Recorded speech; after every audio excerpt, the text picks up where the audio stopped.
Alright, let me just swallow the last bit of the apple in my mouth. Yep, the proverbial apple of everyone's eye. Smriti Mandhana there scoring 2 centuries and 150 in the series. और हम तबीयत से सेब खा के आ रहे हैं यहाँ पे. Jeet bhai is back in form, of course, with us, and Neha, as usual, is also with us. यार मतलब एक्सपेक्ट क्या था 2-1 हो जाएगा कहीं कुछ फाइट बैक मिलेगा. The second ODI also went really well. We could probably get to see a bit more of that. And Jeet, to begin with, to be honest, they won the toss. They got most things right in the first hour or so. उसके बाद से it just tapered away quickly.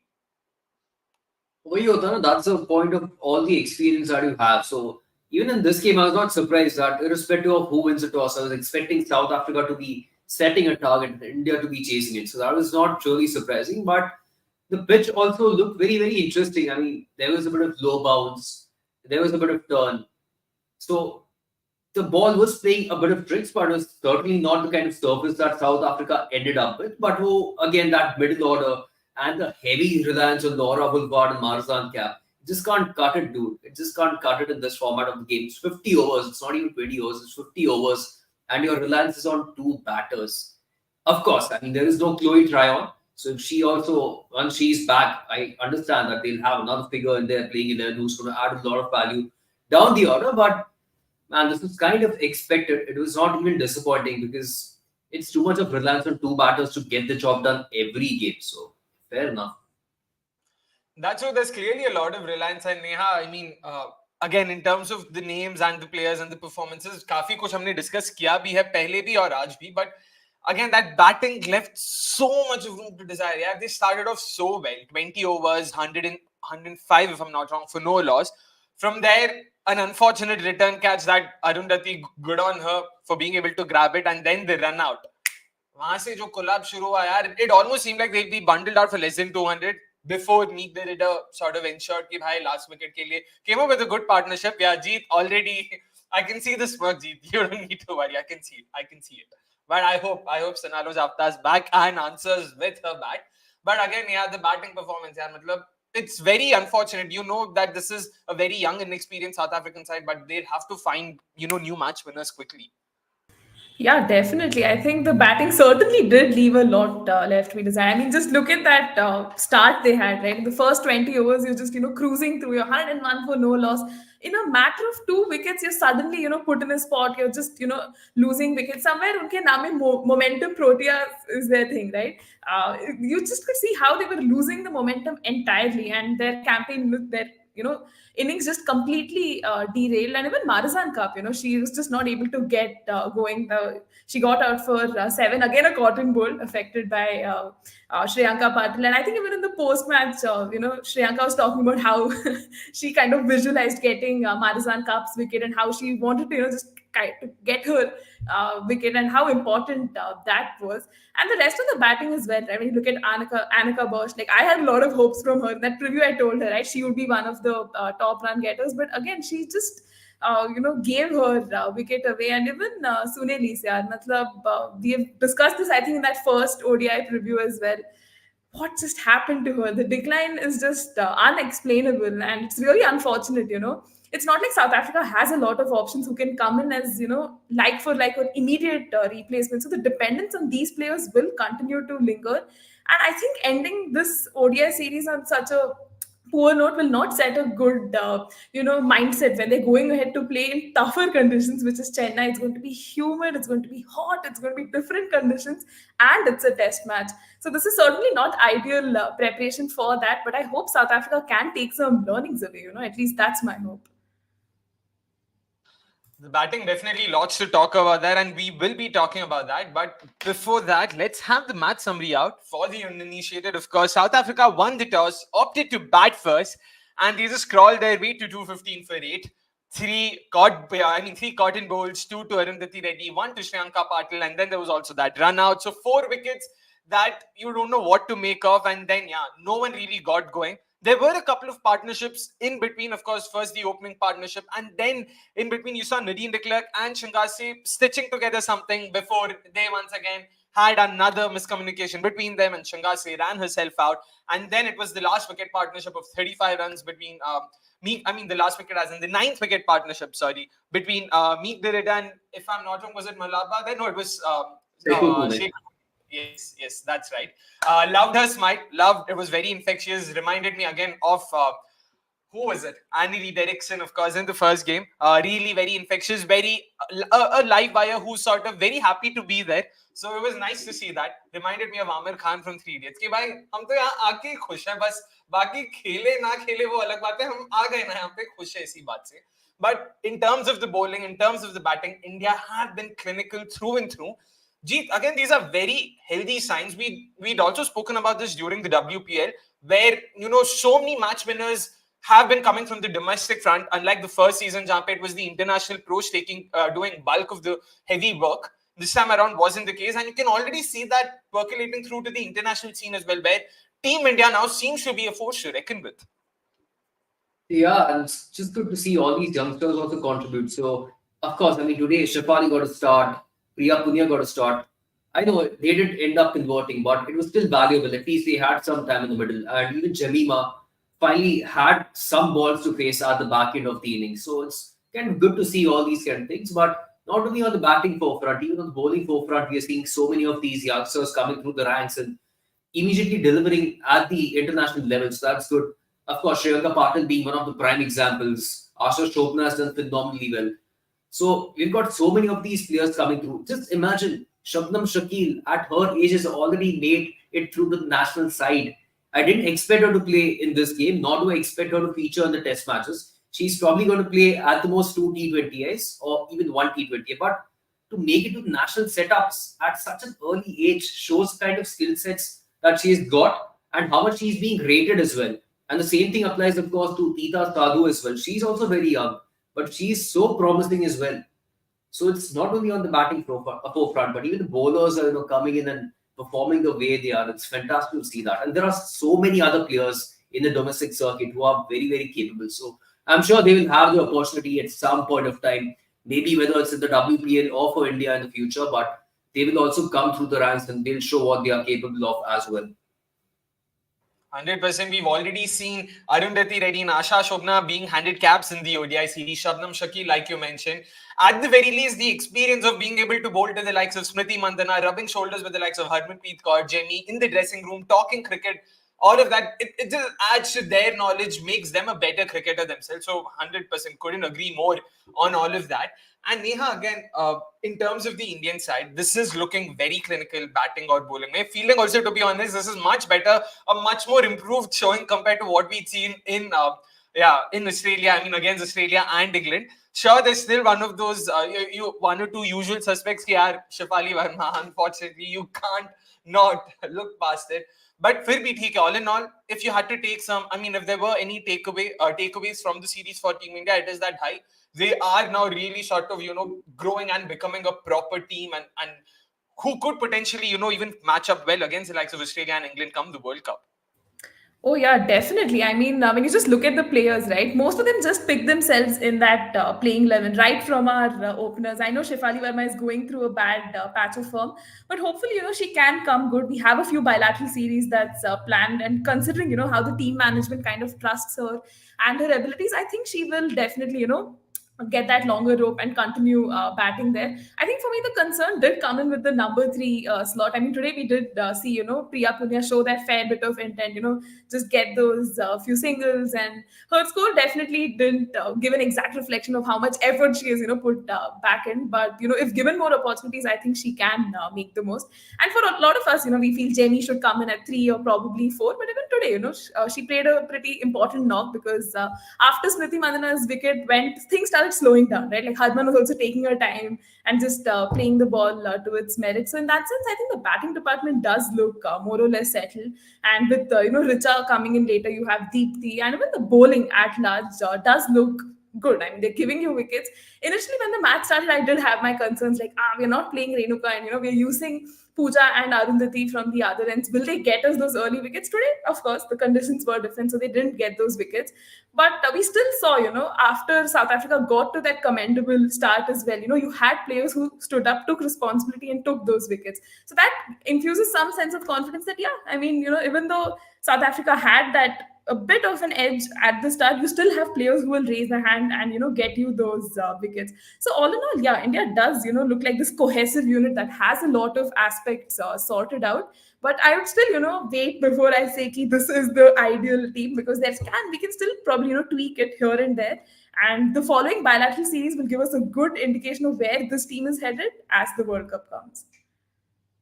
Yeah, fair enough. Tentatively, they are scheduled to play New Zealand at home, and there's also an Asia Cup that's scheduled to happen in August. So fingers crossed, all of that actually happens, because last year they were supposed to play last year. In fact, the South Africa series was also supposed to happen last October. The New Zealand series was supposed to happen last September. So let's hope. Let's hope. India right now have played 12 games so far, according to the I'm sorry, what's it called? The ODI Super League version of ICC Women's Championship. ICC Women's Championship. Thank you. So India have played 12 games so far. One of the least going ahead. In fact, Pakistan have played each of their 24 games. They need to win 13 in order to sort of ensure that they do qualify for the 2025 edition of the T20. I mean, the ODI World Cup, sorry. So that's that from India. Clearly, lot of positives, lot of things to be happy about, happy problems. Amol Mazumdar would definitely sleep a happy man tonight. Same cannot be said for the South African think tank. Couple of changes that they did across the series. One today, of course. One was, in terms of Sekou Kune coming in place of Klaas. Jeet, you were in there for the preview, so we'd like to hear your thoughts. Probably a bit in hindsight, but even then, what did you make of the change? And secondly, Delmi Tucker did not get a game. They stuck to Shangasi throughout, probably because of the spin-friendly tracks और India है, Indian subcontinent है, तो pace की इतनी जरूरत नहीं है शायद उस mindset के साथ आए थे. But all in all, Jeet, both these changes, what did you make of that? Before this game, I wanted two changes. One was indeed to be Sekou Kune for Masabata class. So thankfully that happened exactly the way I wanted. And second, of course, was Delmari Tucker coming in place of Nondonisa Shangaste, which sadly didn't happen. But Tumi Sekou Kune is somebody that I rate very highly because she's that energy player that you need in your side. And she's pretty decent with the ball. She's pretty decent with the bat. She provides that stubborn resistance. If you remember the test match against England, she put in a great fight. And she's a decent fielder as well. So I definitely rate her highly, and I do see a lot of potential now. So I was more than happy with that particular change.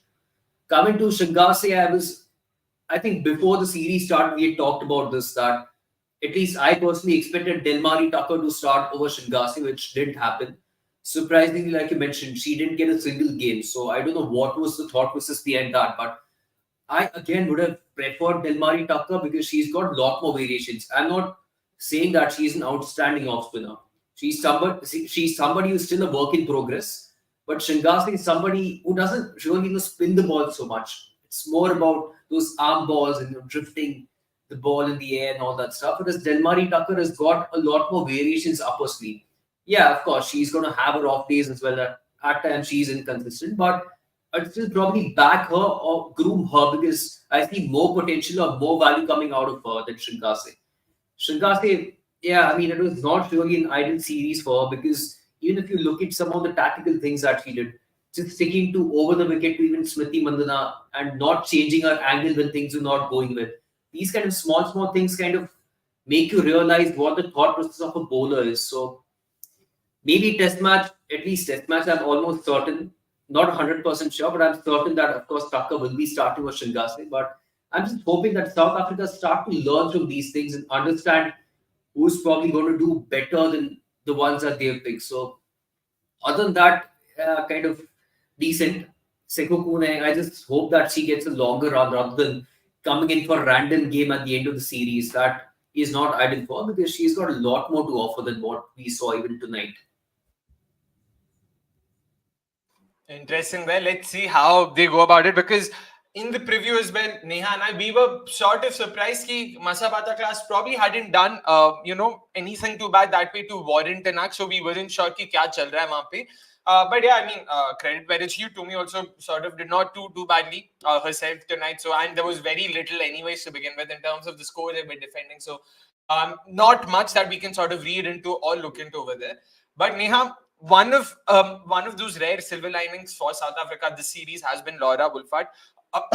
One of the reasons why one of our earlier shows I spoke about Laura's lack of form was मुझे याद था वो Australia series 3 matches तीनों में she had failures unfortunately. And then later on, I was like, wait, Laura's in form, not in form. I go back, I check her 2024 calendar year, 10 innings. She's got 3 centuries. She's got 150. And all of these innings have come against Sri Lanka. 3 centuries, 2 against Sri Lanka, and then one, of course, coming in the second ODI against India. So technically, against Australia and India, if I have to look at those numbers that were against some of your better nations, better bowling attacks, she hadn't done too well. And this time around, once again, being the skipper, Marizan Kaab, one of her key players, not being available in terms of bowling abilities, Nadine de Klerk not available in the first game. Clearly, a lot of things going against them. But all in all, the way she's ended the series, a century in the second, a 50 in the third, definitely things to be happy about that way. Yeah, I think that's definitely one positive South Africa can take, because when you don't have your captain scoring runs, that just kind of adds on to your problems. But with Laura Wolvaardt, leading from the front, scoring runs, and 2024 has been a very prolific year for her. Like, captaincy has certainly not taken a toll or its effect on her batting form, which is certainly a positive. And even mind you, versus Sri Lanka, right? They were playing at home, but you could still see the challenge that the Sri Lankan bowlers were posing at her. And quite recently, Sri Lanka has managed to defeat the West Indies as well. So they are one team you can just write off at your own peril, because they have been, consistently performing well. But Laura Wolfardt's form, yeah, that has been really good. And also, I think the way she has been upping her strike rate, right? You see her take time to get into that group, but once she's in the group, she's hitting those consistent boundaries. The moment she spots a weakness in the bowlers, Amini, she gets to the act. And even today, right, the way she was attacking Pooja Vastrakar, she was bowling so many wides, and then the loose balls was just dispatched by Laura Wolvaardt in the way it should be done. So that's definitely a silver lining. And I don't think even though South Africa is losing, they would not want to go for a captaincy change, because you have your premier batter who's doing so well, and you don't have someone who can come in as a replacement. But Laura is still young, as a captain, and we should probably just give her time to settle in. But this is one positive I think they can definitely take moving forward. I mean, she's just 25. She's one of those very few batters who've scored over 4,000 runs for South Africa. So clearly she's done no harm to her reputation there. So last 10 innings, 10 ODI innings, she's got 4 centuries, 1 half century, 141 and 4 single digit scores. So sort of very interesting. It's an all or nothing situation for her. But again, I don't think South Africa will complain about that, especially if she is in good form. That will keep their batting unit in good stead, given they are going through a phase of transition themselves. So there'll be a lot more dependency on the likes of her, Sune Luus, Marizan Kaap and all of that. Speaking of which, time to also talk about Sune Luus. Another player that sort of we had to keep an eye on in terms of her having played for South Africa for a while now, but we've spoken about how she's not been in the best of form. हमने ज्यादा उसके bowling पे बात किया था, यहाँ पे bat भी ज्यादा बात नहीं हुआ उनसे. Jeet, again on that, it's very unfortunate, right? The sort of downfall is unreal, and it's very unfortunate. The timing of it all sort of really makes it even more worse. Yeah, and it's been a while for her to, kind of keep underperforming, whether it's with the bat or the rare time that she, when she contributes with the ball. But it's like I mentioned that it's been a confidence issue for a long time with her, at least in the bowling. It's been very evident that, she is not backed herself to bowl that risk with. And whenever she has, on those few occasions, she has struggled for control. And that also perhaps has, reflected on her batting. Because then, of course, it puts her under a lot of pressure, knowing that, okay, I'm only contributing as a batter, so I need to chip in. And that's the added pressure, knowing that you're purely, contributing as a batter. So you need to get those scores as well. So captaincy is gone, but again, she's still purely playing as a batter, barring those, weird off breaks that she bowled. So there is a lot of pressure riding on her. I don't know what's the solution that maybe South Africa. Look, the one thing that I want to see South Africa trying out is Lara Goodall. I don't know whether she's injured or whether she wasn't picked. Don't go with Lara Goodall's numbers, because she's still technically sound and she provides you the crucial left-handed option. You battered number 3, I don't mind that. I would personally prefer her to open alongside Laura Wolvaardt, with probably Brits at number 3. And you still get those slow starts, but it's not that you're getting any quick starts with Brits either. So you want slow starts, at least you have that right-hand, left-hand combination of 2 batters who are technically sound. And Goodall is good. It's just that she hasn't been consistently backed. And her numbers, again, don't back her up either, sadly. But they need those kind of switches. Something has to happen. You can't be fielding this kind of team and expecting the results to change. Reese, of course, I mean, it's been a long time since even she has been struggling. So something needs to be done. Maybe just go back to domestics, just sort things out, start bowling again, gain your confidence back by bowling or a spin. There is no point in Sune Luus contributing as an option. Bhai hai already. Shingas hai, wo nahi to tucker hai. And even Anega Bosch is somehow an offie as well these days. So if got those options, what you don't have is a wrist spinner. So start contributing as a wrist spinner. You might get, you know, thwarted all the time, that's fine. But still, at least consistently bowl and regain that confidence that you've lost. Because South Africa lacked those wrist spinners. I talked about, who was that? Seshni Naidu. Seshni Naidu is one of the wrist spinners I talked about. We had another wrist spinner called Martina Landsman. Now, she has made a switch to the Dutch national team, where she got into an issue with the ICC, but that's a different thing. So, they've lost another wrist spinner as well. So, Luus has to step up. You cannot be purely playing as a batter because you are not doing any good in that facet either. So something needs to change. A lot more focus needs to be put upon Luus and how she has been performing. Just assess that. And Luus also needs to understand that, you know what, it's time for her to bowl a lot more, gain that confidence that she has lost, and start playing as an all-rounder. Maybe even go a spot down the order, maybe bat to number 5 if you want. If you don't want to bat higher up the order, bat number 5, that's fine, but start contributing with the ball. All right, a lot of interesting points there. Looking forward to now, sort of watching how South Africa go about their business. Make no mistake, even in terms of their backroom staff, there's a lot of transition going on there as well. If I'm not wrong, it was a couple of months ago, probably last month itself, where Delon du Preez took over as the interim head coach for the tour itself. It was Hilton Muring, pardon my pronunciation if I'm getting that wrong, who was the head coach before. They yet to sort of look into that as well. So again, Lord, it's clearly, there's a lot of flux, there's a lot of chaos over there. So it's time for someone to just hold it steady, and let's see who would that person be, both in the backroom staff and also when it comes to on-field performances. So fingers crossed, things will change for them as well going forward. One bit of formality, let's get done with that before we sort of talk about a few series takeaways, take the comments, and then wrap the review up. Of course, we're talking about the top performer. And color me surprised, it's once again a certain Smriti Mandhana. अरे India Bangalore में खेल और स्मृति मंदाना पता नहीं क्या हो गया इनको यार. 200s, a 90. Neha, tell me the RCB and Inyo must be super happy right now. Absolutely. I mean, today, I was just thinking, will she go for that third century? And, it's honestly not about those centuries. It's about having those impactful match performances and contributing to the team. And I think this knock, it just talks for itself, right? You're scoring a 90 of just 83 balls. You're striking at 108. You're hitting boundaries at will. And, it looked like she was at ease. At no point she's looking like, just rushing herself, get those quick runs here and there. And I just felt like, had she gone, she could have just finished the match, batted deep and actually ended up finishing the match. But the way she got out, it looked like, she's a little restless. And I'd, still be okay with that because scoring 300 odd runs in this just 3-match series is still such a big bonus. When you don't have your fellow opener Shefali Verma, who's in the best possible form, you need one of your other openers to stand up and deliver. I hope this is the start of a purple patch for Smriti Mandhana because she is a player of that caliber, right? That, seeing her quiet for so long was very hard for a lot of fans. But the RCB in me was definitely happy because scoring these runs at Chinnaswamy, you could see how the crowd was rallying for her. They knew each run was being cheered for, and you could see the moment she got it, there's like pin drop silence. Like the crowd just went silent, and some people even left, because it was a long day, they were tired and everything. They were just waiting so much, craving for that Smriti Mandhana 100.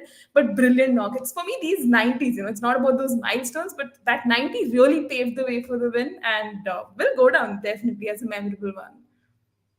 Yeah, 343 runs in total this series. Fantastic series for her. Like Neha mentioned, had not been in the greatest of form for for India, for Team India, which is why it was important for her also to sort of ensure that everything's fine here, sab changa si, and also it helped someone like a Shefali as well in the other end to sort of not take a lot of pressure on herself.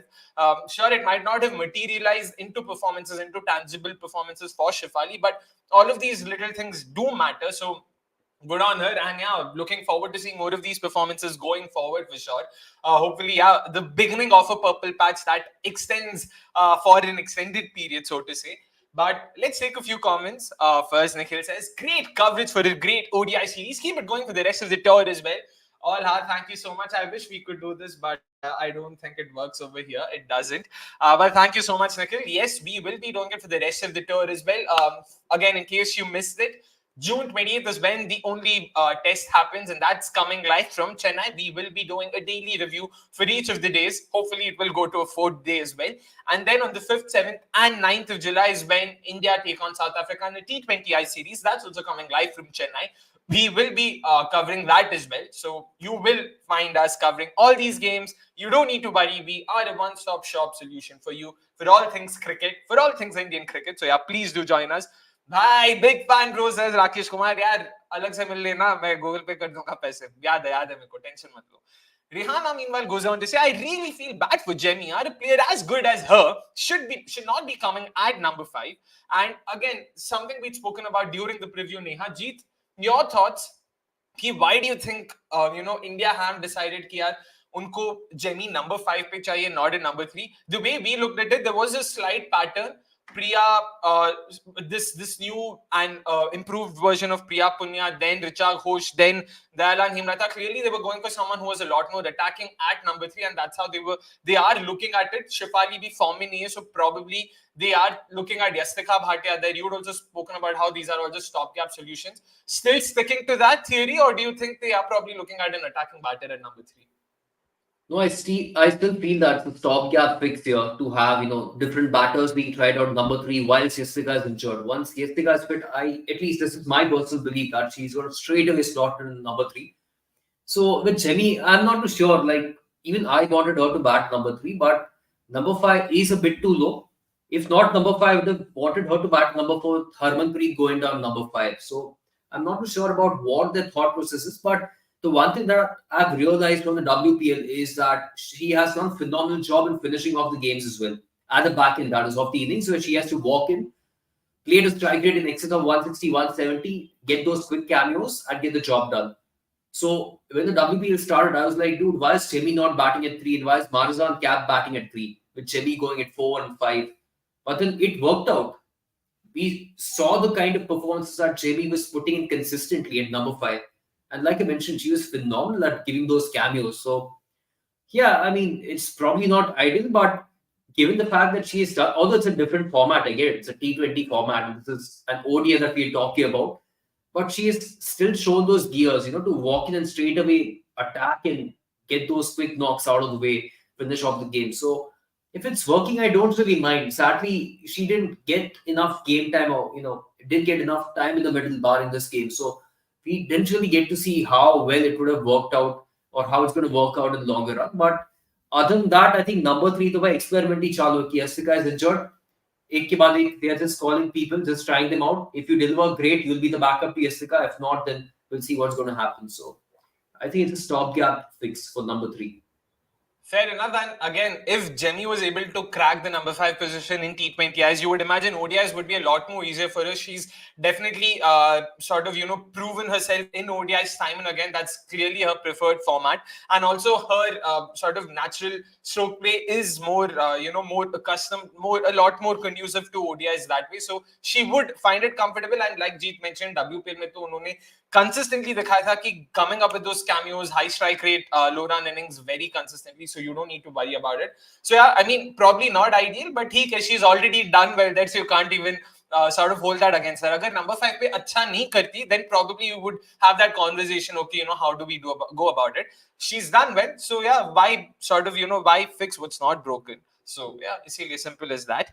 Vikas meanwhile says Priya Punya looked good today. Yep, even Neha spoke about it up top. The numbers, the score, the final score might not be a reflection of the effort she put in, but clearly she looked at these, and a couple of those shots were definitely very good looking as well. Akash meanwhile goes on to ask us, do you think that to become like Australia, we have to be ruthless? Of course, I mean, that's a no-brainer, Akash. Probably, I don't know if I'm getting it wrong, but I'll ask Neha a different question. What do you think will it take for this Indian setup to beat Australia? Yeah, I mean, that's the billion-dollar question that I think all of us want answers to. But somewhere I think we are headed there, to become this unit like Australia. We have Harmanpreet Kaur at the helm. We see her aggressive captaincy, it really rubs off on the players. They're able to bring in those good performances. I mean, just look at India's performances in the past few ICC tournaments as well, right? It was not like, you're just getting out in the group stages. Okay, let's not talk about the 2022 ODI World Cup. But uske baad bhi to bahut tournaments hue the. We have come so close, and we always had that yet so far sort of a moment. I think it's just about making the most of those clutch moments. Like you've seen how Harmanpreet Kaur's run out happened in that 2023 T20 World Cup. It's just moments like that, where we lost our track, the entire campaign derailed and everything. It's just making the most of that, not making those sort of silly mistakes, and just trusting your playing 11, right? You stick with them through the tournament unless there's like an injury or something, make those changes. But I think now with Amol Mazumdar, I have that faith that he's not going to make radical changes unless, there needs to be one. And we see a stable head there. So I think, yeah, just trusting your players and, overcoming those tricky situations is definitely the way for India to go. And even with the WPL coming in, right, I see a lot of positives kind of, spilling over to the domestic side of things, how players are, trying to amp their game up. They're learning so much. And yeah, it's kind of also showing in the Indian team. It's just a matter of time before we win an ICC event. As I tell this, I've, kept my fingers crossed. But yeah, I think we are going to see ICC trophy glory very soon. And we're almost getting there to, become an Australia. Yeah. Let's hope for that, because I remember this Smriti Mandhana interview where they'd asked her what is she looking forward to when it comes to international cricket? What is her dream? It was very clear. Personal glory सब भाड़ में जाए, मेरे को trophy चाहिए भाई, trophy मांगता है. So yeah, fingers crossed. Again, we are not probably too far away from our first title. Again, it's the trophy cabinet is barren right now, but hopefully not for too long going forward. And just Chuchan meanwhile says, Akshay bro, क्या हुआ भाई? What happened? No show on the T20 World Cup. भाई चल रहा है यार, वो भी चल रहा है. Unfortunately, we've had to rejig a bit. India South Africa भी चल रहा है, वहाँ World Cup भी चल रहा है. हम हैं ही दो लोग में और Awanish. So between the two of us, we'll have to figure a way out to cover everything possible. Don't worry, we're still keeping an eye out on that as well. I know Milind Kumar just got out to Livingston. I know 88 for 5 है USA. But he can, don't worry, we're still looking at it. कल 12 बजे मैं ही रहूंगा वहाँ पे. We will be talking about all things World Cup over there. But last question from Akash. I'll throw it to Jeet. Thoughts on the test squad and the 11? The 11 is fairly settled that way. Most of them pick themselves, right? No changes from the side that took on against Australia in Mumbai in December. Check it out again, because there could be a few changes. There is no guarantee of that. I'll have to probably think it through a bit. Shubha Satish, Neha, what do you think? She'll hold on to her spot? England, yeah, I mean, she has to be clear, she played against England, did not play against Australia, right? Against Australia. So she had the injury, and that's where Richa came in and, again scored well. But I think Shubha Satish really makes a case for herself, yeah. Matlab, coming in at that slot. Amazing.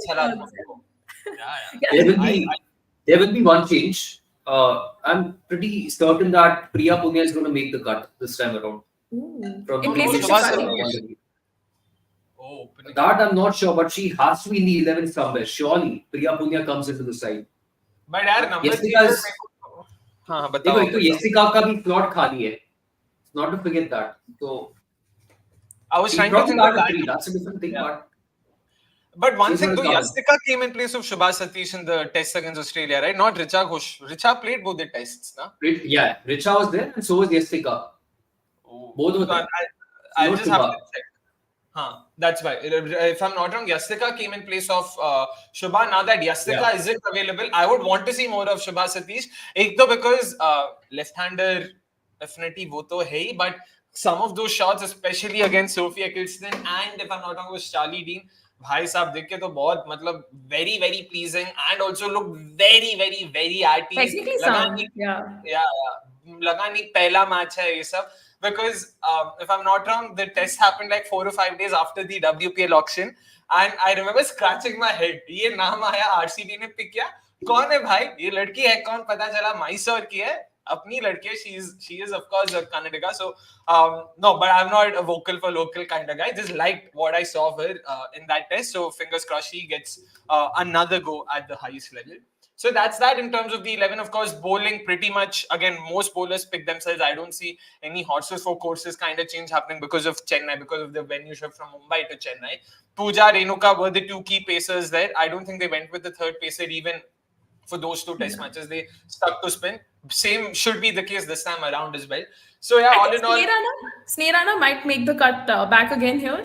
I think she has a lot to offer in She will. tests, and I would definitely want to played, see her. against Australia also she played, right, at number 8, number 9. वो तो खेलती है. Yeah, Oh, fair. number 3. She batted number 3 as well. Did you forget that? So in one of the, I think it was in the Australia. In one of the innings, I think in the first innings, Sneerana batted 3. Second innings, Richa Ghosh batted 3. I know. Wait, I what? remember Richa batting at 3. First innings, it was Sneerana. Oh, And wow. she scored like 8 or 9 runs in 60 balls. It was not a night watch person situation, right? Maybe Probably it has to be something like that. Otherwise, Ah.